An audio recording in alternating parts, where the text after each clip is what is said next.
I want to welcome everyone. My name is Amy Krupel, and I'm the director of the UF Center for European Studies. Our center is a Jean Monnet Center of Excellence and a Title VI National Resource Center for Europe. We're housed in the College of Liberal Arts and Sciences, and this is a multidisciplinary area and language studies center. A few housekeeping notes before we begin. Our discussion will be recorded and will be available on the UFCES website. We will have a Q&A session following the presentation, and participants can submit questions through the Q&A button at the bottom of your screen. We ask that you use the Q&A function rather than the chat function to facilitate management of questions.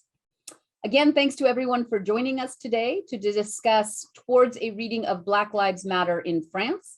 Our speaker today, most of you probably know her work, is Dr. Jean Beaman. She is an associate professor of sociology with affiliations in political science, global studies, and the Center for Black Studies Research at the University of California, Santa Barbara. Previously, she was a faculty member at Purdue University and has held visiting fellowships at Duke University and the European University Institute in Florence, Italy. Her research is ethnographic in nature and focuses on race, ethnicity, racism, international migration, and state-sponsored violence in both France and the United States. And her current book project is on the suspect citizenship and belonging, anti-racism mobilization and activism against police violence in France. She is also an editor of HNet, Black Europe, an associate editor of the journal Identities, Global Studies in Culture and Power, and a corresponding editor for the journal Metropolitics or Metropolitique. So she's obviously very busy, and we very much appreciate her taking the time to speak with us today. At the end of the event, you'll be taken to a brief survey, and we ask that you complete it so that we can continue to improve and provide valuable programs in the future. And with that, Jean, I'm going to hand it over to you and ask you to take charge, and I will help to moderate the questions at the end, okay? Thanks so much. Great. Thank you so much, Amy, for that really kind introduction. Thank you, Carla and Lisa, as well, for the invitation and for all of these arrangements. Okay, yes. So thanks so much, everyone, to being here, wherever here is. I'm really excited to engage with you this morning. So the title of my talk is Towards a Reading of Black Lives Matter in France. And I'm going to consider the ways that France, both historically and presently, does not value Black lives, and how present mobilization against racism and state violence in France is in conversation with the Black Lives Matter movement here in the United States. So more broadly, I'm interested in discussing how to sort of understand or read Black Lives Matter, not just in France, but Europe more broadly, and how we should make sense of the connections between Black Lives Matter and longstanding anti-racist struggles across Europe. So I'm going to first talk specifically about France, and then broaden it out a bit to Europe at the end. So through focusing on the problem of state violence towards ethnoracial minorities in France, I asked, how can ethnoracial minorities in France mobilize against racism in a context in which race and ethnicity cannot be acknowledged or are seen to quote unquote exist? So what I'm going to discuss is based on my ongoing ethnographic research in France, primarily in the Parisian metropolitan region, on anti-racist mobilization, which includes interviews with activists associated with different collectifs or organizations, journalists who've reported on some of these issues, and family members and friends of victims of police violence, some of whom are activists themselves. This is in addition to many, many hours of participant observation at demonstrations, organizational meetings, activist trainings, and other types of events. And I'm happy to sort of say more about my methodology in the Q&A.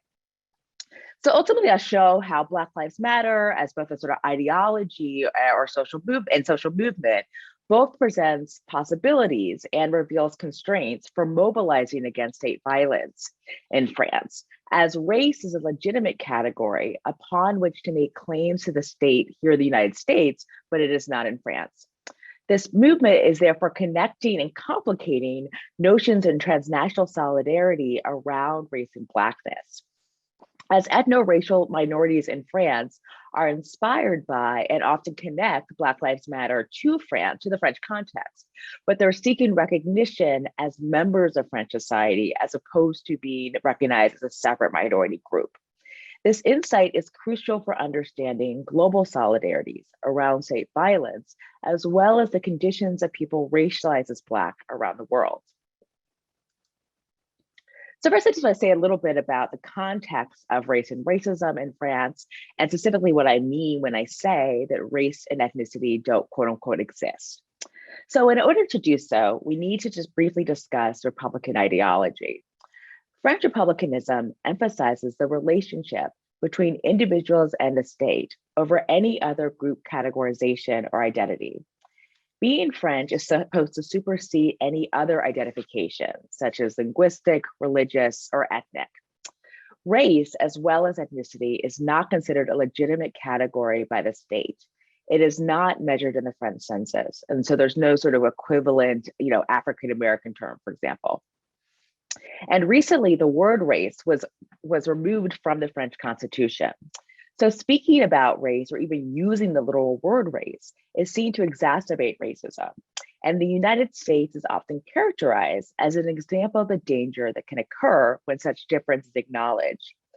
France, therefore, imagines and continually constructs itself as colorblind or race neutral. This is reflected, for example, in how the French can celebrate African-American expatriates, such as James Baldwin, Chester Himes, or Josephine Baker, who were supposedly able to feel freer in France than they ever could in a racist United States. Yet despite the Republican renunciation on racial and ethnic categorization, scholars of French colonial history have long argued that France has relied on ethnic and racial boundaries in constructing its national identity. Since France has a long history of colonial slavery, colonialism, and related subsequent migration to the Hexagon, it is crucial to understand how individuals who are descendants of these structures fare in contemporary French society in light of these histories. This has also been reflected in scholarly treatments on race and racism in France and Europe more broadly. For example, Frantz Fanon wrote in Black Skin, White Mask of how the European has a fixed concept of the Negro, and therefore how Blacks in France are not seen as of France. We could also point to French scholar Papnadet, who's discussed how Blacks in France are paradoxically and simultaneously visible and invisible. And Trika Keaton, who has argued that France's race blindness is coupled with race-based assumptions, which lead to a consciousness of race. In my own work, I extend sociologist Omni and Wynant's framework of the racial project to the French context. This framework allows me to consider how people are marked as different and inferior without state-level categories. Finally, scholar David Theo Goldberg's framework of racial Europeanization is very helpful, focusing on how race is seen as a problem or situated as a problem everywhere but in Europe, where it is often framed as exceptional or related to phenomena of the past, such as the Holocaust. Europe is therefore an example of quote unquote political racistness. What is clear from much of this work is how race and ethnicity are taboo to discuss, yet as my research and the research of these scholars has shown, omnipresent in the lives of individuals marked as non-white. Even in a society very differently organized from the United States, which of course does measure racial and ethnic categorization, racial meanings are still articulated and hierarchies based on those meanings are still applied. So by using the term state violence in my work, my focus here is not just specifically on police violence or deaths or brutality by the police, but also on the ways that the state is involved in the continuing devaluation of certain individuals. So French anthropologist Didier Fasson has argued that the French police acts as an agent of the state to maintain racial boundaries in the absence of state-level categories. So in recent years, there has been growing attention to the quote unquote tense relations between the police and ethno-racial minorities, including hyper-surveillance of some of these minorities, some of which lead to death. French political scientist Fabien Jobard has demonstrated how these contrôle d'identité disproportionately, these identity checks by the police, disproportionately target visible minorities. Anthropologist Paul Silverstein has argued that these identity checks are a kind of citizenship surveillance in which a quote unquote second order citizenship is maintained. A 2012 Human Rights Watch report found that the majority of North African and Black individuals reported identity checks by the police as a major problem. They are 6 to 8 times more likely than whites to undergo these identity checks or pat downs. As to actual deaths by the police, estimates vary widely, but one estimate states that about 10 to 15 deaths per year are at the hands of the police. So one example of the state violence was the fall 2005 banlieue uprisings throughout France.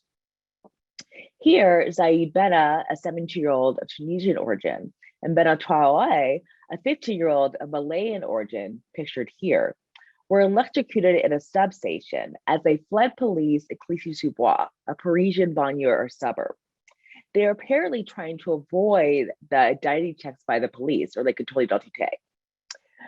Outrage about their deaths led to uprisings throughout France, which lasted about a few weeks.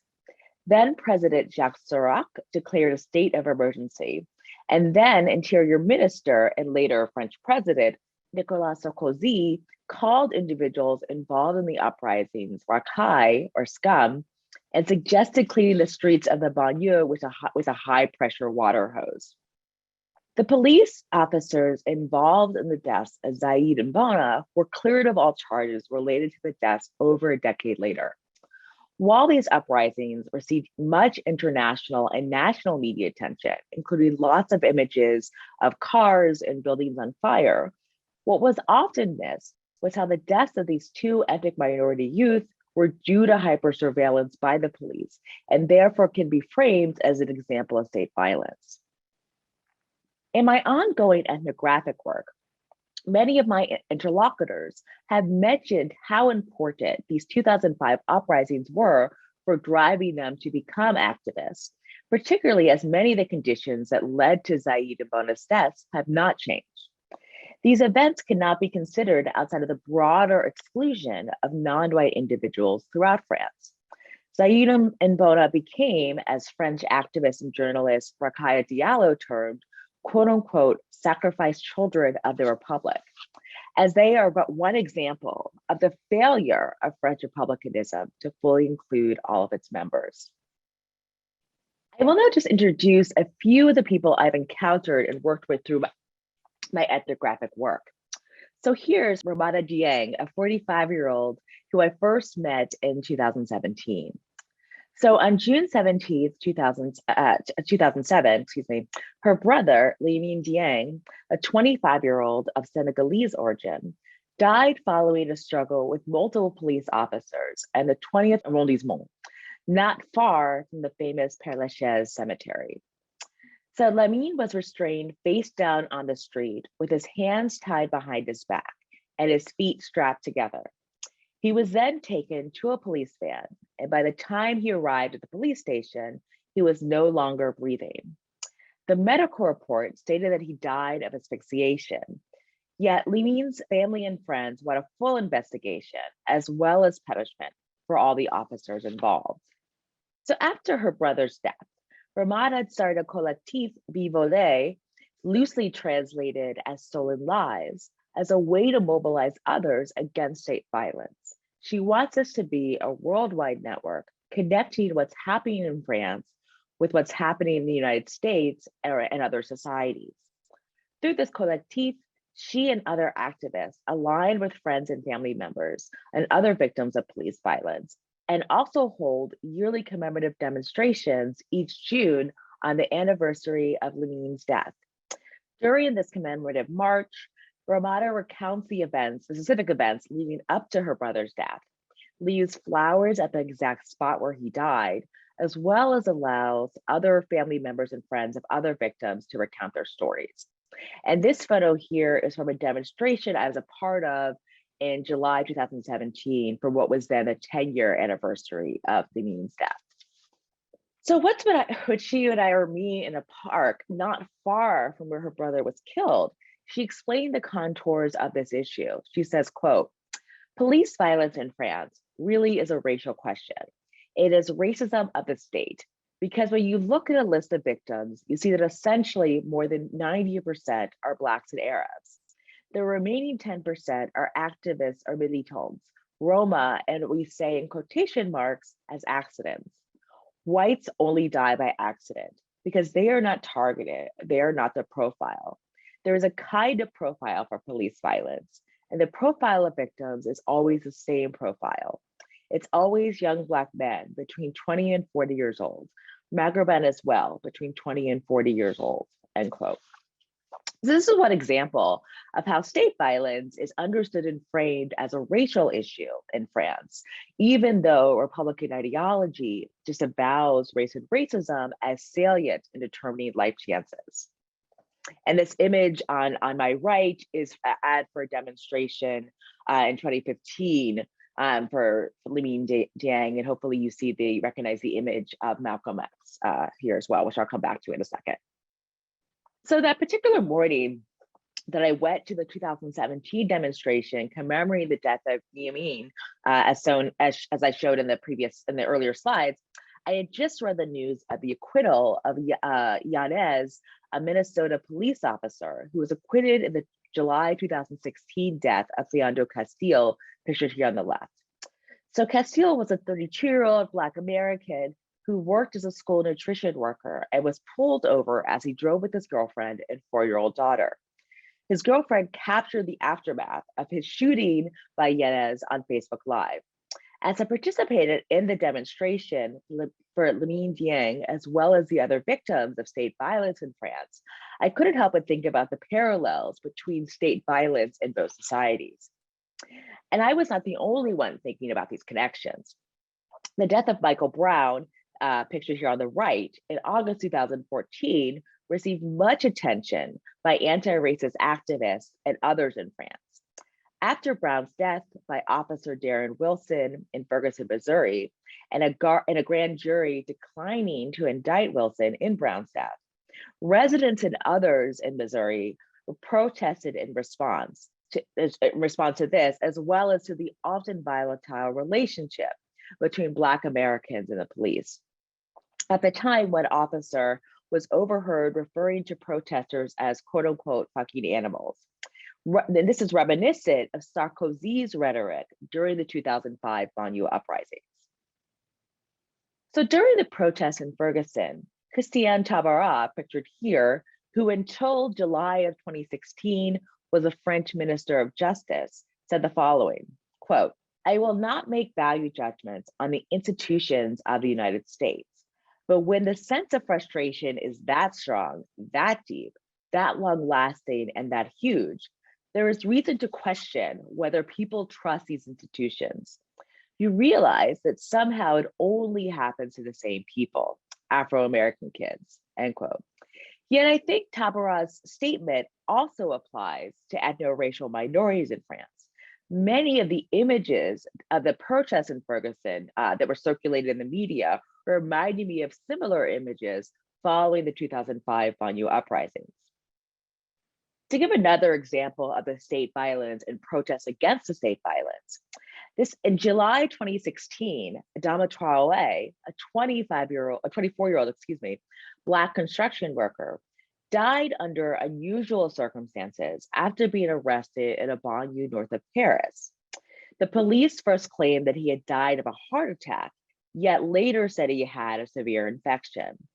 Assa Traoré, pictured here under a photo of his brother, is his 35-year-old sister and is leading the movement for justice for Adama.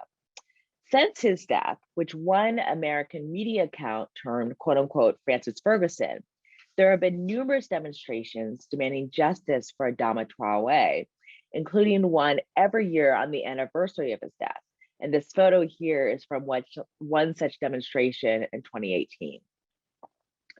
Assa and her family are alleging lack of assistance and willful neglect by the police as both contributing to his death, especially since he had no chronic health problems prior to his death. So before her brother's death, Assa was working as a teacher's assistant in another banlieue north of Paris. She has since written 2 books, the sales of which she uses to seek justice for her brother. This includes paying legal fees for 4 of her other brothers, she has 17 total siblings, who have been in jail for various periods since Adama's death. She has stated publicly that her family has been under attack by the state ever since they contested the official explanation for Adama's death.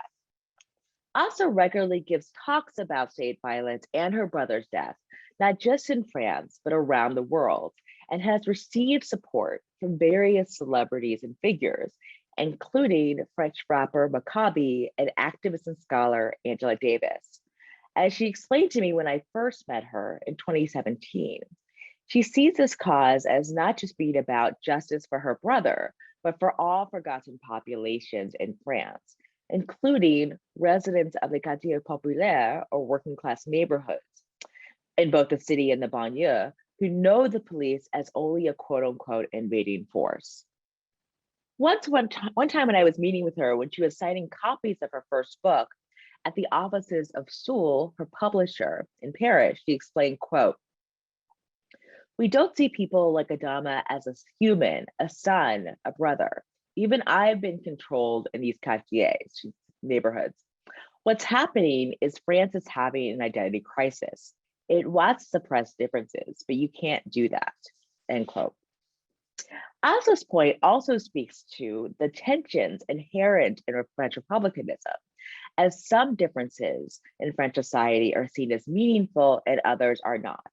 And hopefully you see this image on the right. You could read the Black Lives Matter slogan with the the name of Adama Traoré and the date of his death. As I've alluded to earlier, so part of this anti-racist struggle in France involves transnational connections with struggles for Black liberation worldwide, including in the Black Lives Matter movement and the US Civil Rights Movement, as shown here and on my title slide with the poster of Black Lives Matter Paris. This is in terms of the iconography, posters, and chants used in various demonstrations. So on the right, hopefully you can recognize the image of Rosa Parks, and translated, it's "Who will protect us from the police? The police are everywhere and justice is nowhere." And then on my left, sort of Justice for Adama, the French version of "No justice, no peace." But these connections are not just found in demonstrations and protests. For example, Ferguson in Paris, a collective I'm also working with this project, actively connects incidents of state violence against Black Americans with similar incidents throughout France through various campaigns on social media and demonstrations. This particular group began after Michael Brown's death and seeks to apply the discourse and actions of Black Lives Matter to the plight of Black populations in France. As their Facebook page explains, they aim to show that what's happening in France is happening in the United States and also around the world. And so these are images from their Facebook page. You see on the right, "Don't shoot Ferguson in Paris." So "Don't shoot" be the slogan or one of the slogans following the protests after the death of Michael Brown. And then the image on the left of Michael Brown and the Black Lives Matter slogan. And then here on the right, the translation "Police kill." And then on the left, so Teo, who is another victim of police violence, and Adama Traoré, who I just discussed, remind us why Zaid and Bona were running, right? So making a connection between the 2005 killings and more recent incidents of police violence. And then finally, another image from the Ferguson in Paris Facebook page.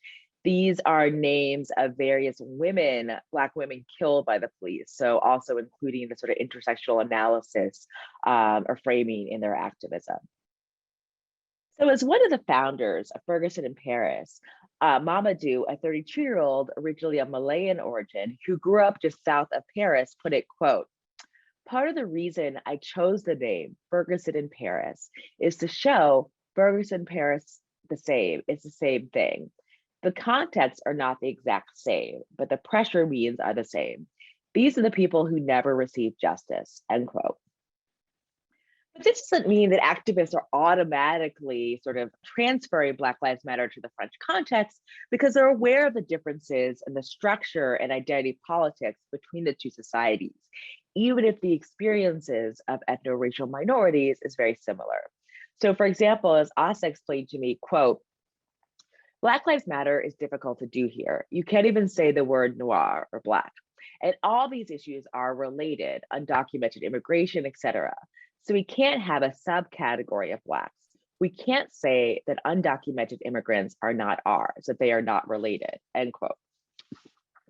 So I want to highlight Asa's understanding of Black Lives Matter here to illustrate that while activists in France are definitely paying attention to what's happening with both police violence during the United States and activism against that violence, they are not automatically or neatly applying Black Lives Matter to France, partly because they identify different constraints around what it means to be Black in both societies.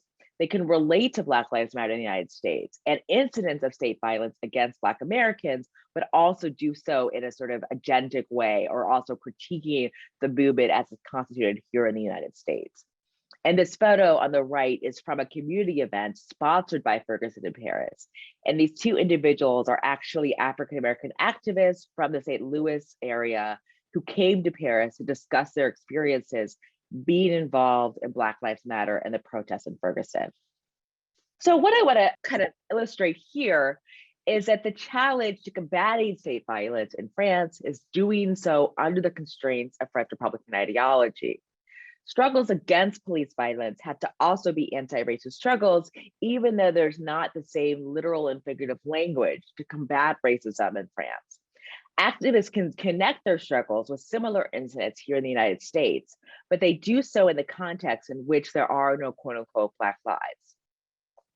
Ultimately, even though state violence is often framed and understood by activists as a racial issue, and activists acknowledge or activate a shared consciousness with other Black populations around the world, they still are struggling to be seen as French as others, rather than to be seen as something other than French. And I can say more about this in the Q&A.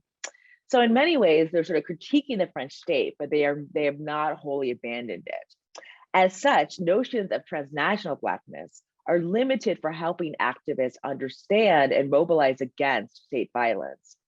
The state activates ethnoracial boundaries through incidents such as the deaths of Zaid or Bona or Lamine or Adama. But activists are limited or constrained in how they can respond to these incidents. As such, we need to pay more attention to notions of racial formation globally, as well as how people resist the consequences of this racial formation. So I would expand a bit to discuss the resonance of Black Lives Matter in Europe more broadly, a topic which received even more attention than when I first started working on this project, since the murder of African-American George Floyd by white police officer Derek Chauvin. In June 2020, the Parliament of the EU voted to proclaim Black Lives Matter, a statement which also included how it, quote, strongly condemns the appalling death of George Floyd, end quote. So his death, the video of which circulated globally, led to demonstrations and protests around the globe. One example is this image here from an ASA-led a massive demonstration outside of the High Court in Paris of more than 20,000 protesters against police violence, including the death of her own brother, Adama, as shown in these images here. So this demonstration, the timing of which was actually coincidental, also invoked Floyd's murder. Several protest signs invoked Black Lives Matter and quote unquote, I can't breathe, the last words of both Floyd and Adama Traore. In a later interview with a French magazine, Antidote, Asa said, quote, when George Floyd died, that's our brother. They, meaning Floyd and Adama, died the same way. I recognize myself in Black Lives Matter. We are all Black Lives Matter. Our common issue is racial discrimination. Here, as over there, it is the Blacks, the non-whites who are being killed, end quote. As I've argued elsewhere, Black Lives Matter in Europe builds upon and connects to present and past anti-racist mobilizations across Europe. Black Lives Matter involves challenging the denial of race and racism, actually arguing to name racism, fighting police violence against ethnoracial minorities, forcing Europe to grapple with its history of slavery and colonialism in much of the globe, and acknowledging and affirming the presence of Black Europeans across the continent. And this is an image from Rhodes Must Fall protests in the UK. Black Lives Matter in Europe, therefore, challenges a European exceptionalism with regards to race and racism, and challenges Black Europeans' frequent designation as permanent outsiders within Europe. It both addresses the local specificities of anti-Black racism in different European societies and travels beyond the boundaries of the nation state to emphasize the global connections regarding what it means to be racialized as Black around the world. This is not at all new. And so I really want to state that I'm not saying that Black Lives Matter is sort of creating these anti-racist struggles, but it is crucial to pay attention to in order to better understand both the realities of Black populations, not just in Europe, but around the world. Thank you.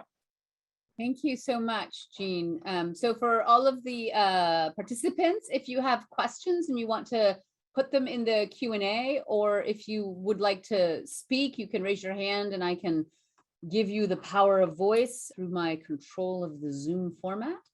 But I can go ahead and get things started. Oh, there is a question actually, so I will be polite and give the floor to the official question first. Daniel Zengotita asks, in what ways does religious difference impact ethnoracial discrimination and solidarity? And I will actually tack my question on, and it's in the sense that it's somewhat related. To what extent do differences between the experiences of Blacks in different European contexts help or hinder transnational or European movements? That is, we've seen a lot with the Windrush in the UK, and we've seen the BLM movement in France, less for the North African experience in Italy, although it's obviously very racialized and very problematic. So I'm just wondering if there are the differences either religiously or nationally, the location of people, if that's hindering sort of forming broader collaborations or impacting discrimination and solidarity in light of Daniel's question. Yeah, thanks for the questions. So I might have to ask Amy for yours again, but I'll just start with what I think, how I want to respond to that. So yeah, the question of religious difference is obviously crucial to understanding, notions of difference and pluralism in Europe more generally, and specifically in France. So one of the things I found in my work, in my ongoing work, is that part of anti-racist struggles are also connected with anti-Islamophobia struggles, and also thinking about the ways that, as I briefly alluded to at the beginning, race cannot be named or acknowledged or measured, but so in the absence of that, what's true in France, and I'd say in other European countries, is that the category of Muslim then becomes or has become an ethno-racial category of difference. And so a lot of times in my interviews, individuals will say, well, I'm read differently or I'm interpreted as a Muslim, but that's a racialized designation, because that's a way for people to denote that they see me as non-white. And something I found in research for my first book as well. So there are implications for sort of ethno-racial solidarity in the sense of thinking about how Muslims are read in France. So for example, when I've interviewed, Black Muslim activists, they say like, well, I'm subject to Islamophobia, but I'm also, when I'm taking the train, I'm more likely to be interpreted as or read or discriminated against because of the sort of literal color of my skin, right? And so sometimes that makes it more complicated to have these kinds of religious or sort of anti-Islamophobic, anti-Islamophobia, and anti-racist struggles together. And I think, so for Amy, for your question was sort of about kind of thinking about the notions of being Black in different European societies and how that relates to different histories, right? I mean, even though much of it is colonial, not all of it is. And the experiences under colonization and the timing of when people came to Europe, so whether you're first, second, or older generations, all of those things create a very different lived experience. And I'm wondering if that shapes or limits collaboration, right? It seems to me I see a lot of transatlantic linkages, right? Oh, I see what you're But saying. less Yeah. trans-European linkages Right. in terms of protest. Yeah. Yeah, I mean, it's interesting. I mean, I think there's been more trans, across European languages in the past like couple years or so, as there have been more and more anti-racist or more visibility to anti-racist struggles in, parts of Eastern and Central Europe. So, obviously I focus, my ethnographic work is based in France. And so there's a sort of visibility of these kinds of struggles in Western Europe. I think, France and the UK perhaps maybe at the notable examples of that. But I think as you've seen more and more more visibility to protests in other sort of like Poland, for example, I think that's led to a lot of cross connections across the continent. And I think that, it's always this tension, I think, with any kind of sort of national comparison, whether it's within Europe or, thinking about France and the United States or what have you, is, how to pay attention to the sort of local specificities, the very particular local context, which activists are always thinking about, but then also while simultaneously paying attention to what's broadly or sort of, almost universally true about what it means to be Black in these different societies. So I think, even though the experiences of, being a Black person in France are different in notable ways from being a Black person in Germany or being a Black person in the UK, both in terms of the sort of specific histories and in terms of sort of the literal and figurative language to discuss race, I think it nonetheless is telling that there's similar phenomena in these differently organized societies. And I think that kind of experience is bringing people together in this present moment, at least. Yeah. Okay, thank you. And we have another question. Sharon Austin from here UF asks, are there any efforts to count racial demographics to keep a record of racial crimes in France or elsewhere in Europe? So even though we don't know how many Black people there are because race doesn't exist, are there any efforts to keep count of the racial crimes? Yeah, thanks, Sharon. Good to see you. Yeah, no, they're basic. So yeah, that's a great question. So the short answer, no, from an official state level.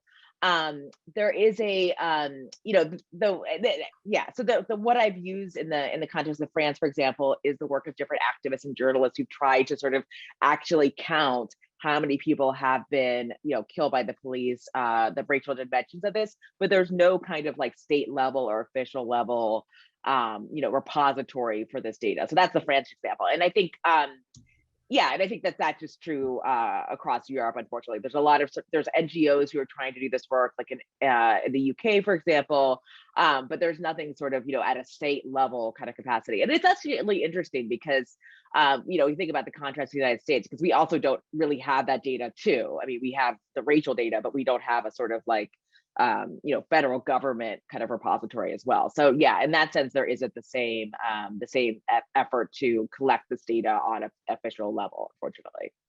Yeah, well, similar to the US. Okay, yeah. So Ashton Williams asks, how can we look at this movement in French in the broader context of minority issues in French culture? For example, the continued discrimination of those with Jewish descent in France. So does this fit within a broader context?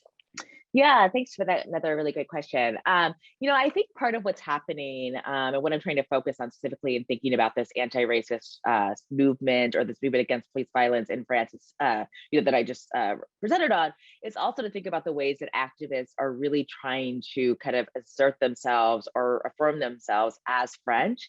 And so in that sense, what I think is sort of interestingly different about, for example, anti-Semitism in France is that, the ongoing discrimination against people of Jewish descent is still, I want to be really clear how I say this, it's still framed in which like there are people who are French who are also Jewish, versus the people that I'm studying often feel like, well, I'm Black, so I'm not even seen as French. And so the movement is also about even being able to be recognized under this umbrella of French society. So in that sense, I feel like it's a slightly different from movements against or struggles against anti-Semitism in France, where there's still an understanding that Jewish people in France are French or are part of French society to be valued as such. And that's slightly different from what well, not slightly different, significantly different from how, Black and Maghrebin individuals understand their own lived experiences in France and understand the point of their own struggles. That's a sort of meaningful distinction. But of course, the idea, the more general idea of, French universalism not being universally applied, of course, is relevant here, just, beyond the specific context that I'm focusing on. Yeah. Okay, Christine Mitchell asks, I'd be interested to hear your comments on members of the French government's attempts to dismiss concerns with racial justice as falling prey to American, quote unquote, woke preoccupations. Yeah, thanks for that question. I'm actually working on a paper with a friend and colleague about what we're calling the sort of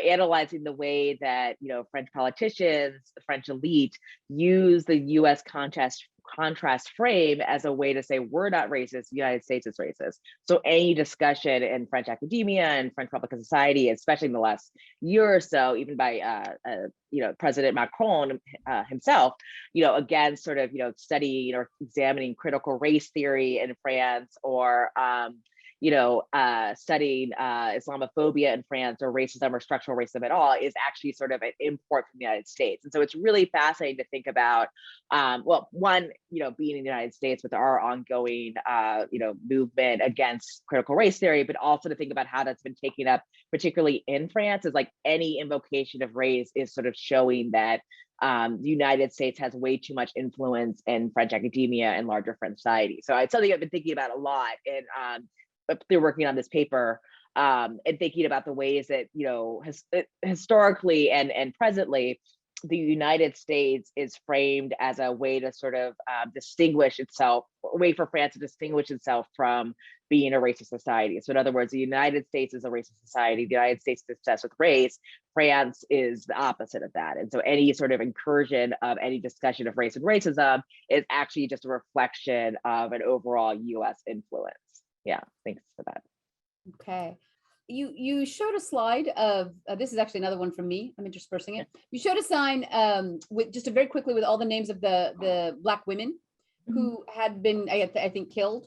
And in the US, we have a few cases that get noted of women like Sandra Bland who have been killed.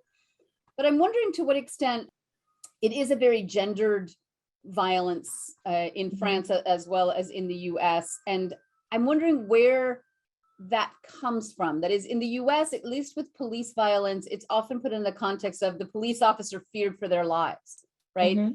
So it gives this image of the Black man is scary, right? And so we respond to that fear. Is that the same sort of framing, and does it have the same outcome, which is that there's less fear when the issue is women, or do you see more gender parity in terms of the violence? Or maybe there's gender parity in the US violence and I'm just unaware of it. Yeah. Thanks for that question. So I think there's a similar understanding of the gender differences in both societies. So just to give a quick example, in the case of Adama Traoré, and I didn't get a chance to really get into this, but a lot of the media coverage, framed him as, criminally prone, as delinquent, et cetera, et cetera. So there's a similar kind of way in which, obviously not to the same extent as the United States, because we don't imagine that people, or in France, people aren't imagined as being armed in the same way that that's used or deployed here in incidents of state violence in the United States. But there is a similar frame of, Maghrebin or Muslim Black men being, prone to criminality, being, objects to be feared, that also sort of invokes the same kind of response in terms of, thinking about the identity control checks, being stopped by the police and asked, where you're going, let me see your ID, where are you coming from, this sort of continual sort of suspicion that's attached to them. And, at the quote I had with Assert Traoré, and she's talking about, even she's been controlled or stopped in these neighborhoods. So there's a similar sense of, a kind of hyper surveillance, a kind of a suspicion attached to primarily Black and Maghrebin individuals, even if it's more men than women. The other thing I'd say about that, sort of just specifically about the French context, is there's a long-standing way in which women, non-white women, are seen as more worthy of being saved by the state than are men. So there's a lot of longstanding discourse around sort of, Muslim women being victims or passive that need to be saved by a sort of French secular, like portions of the air quotes, society, right? And we don't do, and there isn't the same kind of recuperation for North African or Muslim men. They're seen as more sort of dangerous to not just Muslim women, but white French women, et cetera. So I think it also feeds into that long-standing understanding of the ways that women can be rescued by the state, and men are not seen as worthy of that or capable of being rescued. So I think it's partly that discourse as well. Yeah. Okay, thank you. A question from Daniel Williams. Hi, Jean. So, hi. Such a great and exciting work. I'm wondering about the class differences in the Black movement in France. Is this a cross-class movement, or more middle or more working class? Do you have any insights or impressions on the impact of class on this? Yeah, thanks so much, Daniel, for your question and for being here. Yeah, I mean, it's interesting because I think it's a cross-class movement, but I still think the sort of visibility, or who gets visibility in this movement, is very linked to class. And so part of the way I'm starting to think through, or have been thinking about that through this, is to the, for lack of a better way of putting it, the popularity of the Gilets jaunes or yellow vest movement, and the way that they've been represented in the media, both the French media and internationally. And that's understood as a sort of class-based movement, even when they're talking about police brutality at protests or police violence at protests. And so in that sense, I think there's some kind of cross-racial, cross-class alliances. I think also when in the broader movement around sort of police violence, not just in terms of specific deaths, but also hyper surveillance by the police, then you see much more of a sort of emphasis on kind of working class or poor individuals, because there's the understanding that there's just more police presence in some of these banlieue or immigrant rich arrondissements. So that's directly tied to class, but of course also directly tied to race. Yeah. The overlap. Okay. Right. And then always the overlap. Yeah. An anonymous attendee asks, French citizens are identified as being overall French, whereas in the US, citizens are identified by ethnicity and race, i.e. African Americans. How then does the lack of labels in France and the diversity of labels in the US still both lead to racial discrimination? Is it the history of racial identities that leads to discrimination in each country, even though France rejects racial France projects racial blindness, and the US celebrates diversity? Yeah, that's a great question that I've thought through a lot. I mean, I think, and this is something one of the conclusions of my first book is really thinking about the ways that even in the absence of state level categories, the availability of categories, race is still marking difference and making people feel distinct, and putting those distinctions onto what we can understand as a racial and ethnic hierarchy, even outside of the actual, literal sort of census box or government boxes that one could check on a form. So I think one of the ways I've thought about that over the years is thinking about, state categories, state level categories matter, but only to a certain extent, because even in the absence of them, we see a lot of the same kind of racialization happening. The other thing to keep in mind, or another way of thinking about your question is, and a lot of French historians have already unearthed this. This is not like, I'm not saying anything particularly new, but just to kind of keep in mind the ways that, like, even though France has a kind of, or it does have a sort of universalist Republican ideology or ideal, it has long made these distinctions. So like France colonial history, there was a long, categorization of Muslims as a different racial category. So even when France says, "Oh, we're race blind," there's a long history of them actually doing the complete opposite of that, right? And so I think when you think about that longer history, it sort of makes sense that there'd be similar kinds of experiences among, ethnoracial minorities here in the United States versus ethnoracial minorities in France. The other thing I'll say is what's really interesting also, and this is more, this is a less insight of what I just said and more insight from my first book, or the research I did for my first book, is that, because of the absence, or partly because of the absence of state level categorization, there is a sort of and there's sort of different colonial and kind of and related immigration histories in both societies. There is a way that ethnoracial minorities in France want to be seen as just French. Like they even though they're rejecting the relationship that they are subject to, that they experience, they don't want a kind of US style of multiculturalism or identity politics, right? They don't want to have to say, as was the case in my first book, that I'm French of Algerian origin. Like they want to just be able to say that they're French, right? And so it's like a very interesting thing where they're both they're critiquing the French republicanism and France's notions of universalism, less about the ideology and more about the implementation, in the sense that it doesn't actually include them. And so that's what I was trying to kind of get at with what I presented, and thinking about how the experiences of African Americans or Black Americans, we as a Black American, we're still seen as Americans. Like we don't have this sort of where are you really from idea, right? Whereas Black French people do get those questions, right? And so thinking about like how part of that movement, or part of the project of that movement, is getting other French people, their white counterparts, to recognize them as just as French as anyone else, which is not quite the same thing that Black Lives Matter here in the United States has to grapple with, or is grappling with. So that's another way of thinking about the distinctions. Yeah, it's a really interesting point. I've actually never thought about that in the context of the U.S., because so many other races in the U.S. do get that question all the time, right? Where are you from? Yeah. And my husband, who looks Jewish in Europe but is white in Europe, always gets the "where are you from" question. And like, American is not the answer they want. They always push and push and push. That's interesting. Until he says, "I'm Jewish." So it's an interesting, anyway, neither here nor there. Yeah. Lisa Booth has a question.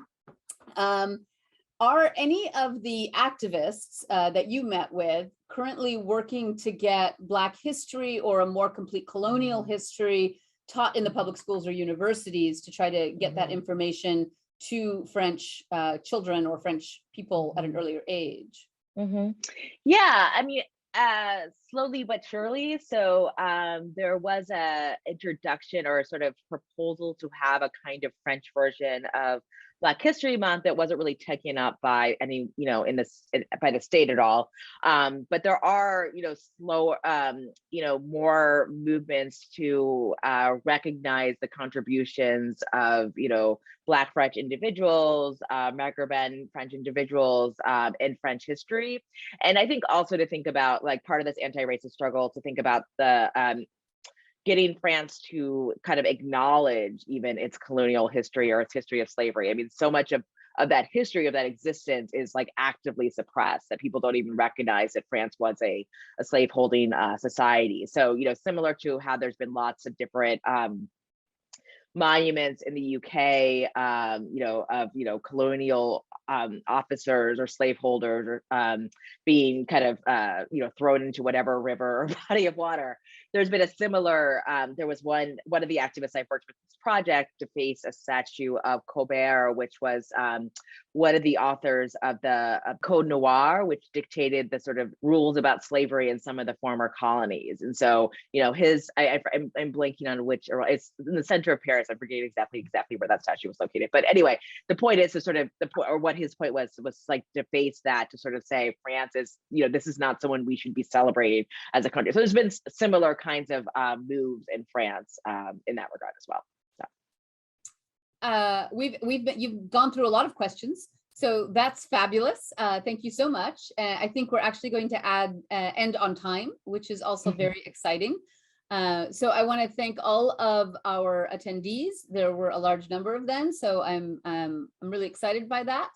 And I'm excited that we'll have this available on the CES website for those who were not able to make it. And thank you again, Jean, for working with us. I'm sure we will do it again. I hope to someday meet you in person. And thanks to everyone, and thank you so much. Thank you so much, everyone. Thanks for the great questions. I really enjoyed it. Thank you for coming. Bye-bye.